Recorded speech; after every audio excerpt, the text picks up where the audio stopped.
Paschimbanga upper primary চাকরি প্রার্থী মঞ্চের তরফে হঠাৎ করে কাউকে না জানিয়ে লাইভ করছি।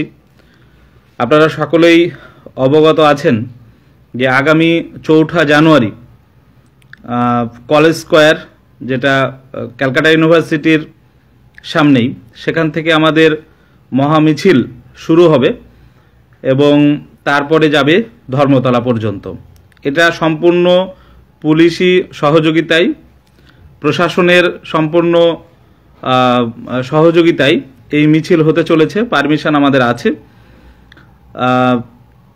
বাকিরা আমরা কৈখালিতে আছি, বাকিরা একটু বাজারের দিকে আছে।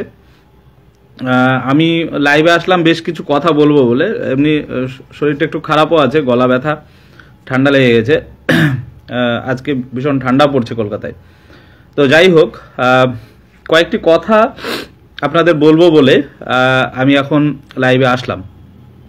দেখুন, আপার প্রাইমারি নিয়োগ প্রক্রিয়ার যে ইতিহাস বা ইতিবৃত্ত যাই বলি না কেন, সেটা সুদীর্ঘকালের, প্রাগৈতিহাসিক যুগের বলা চলে। কেননা 2014 সালের নোটিফিকেশন, তারপরে 2015 সালের পরীক্ষা, 2016 সালের 14 সেপ্টেম্বর রেজাল্ট, 2023 আমরা সদ্য পার করে আসলাম এবং এই মুহূর্তে 2024-এর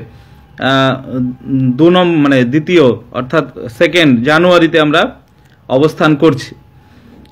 ফলস্বরূপ আমরা দেখতে পেলাম কি যে তেমন কিছু হয়নি, ঘটেনি বলতে গেলে 14,339 যা ঘোষিত শূন্যপদ, সেই ঘোষিত শূন্যপদে কিন্তু একজনও চাকরিটা পেল না।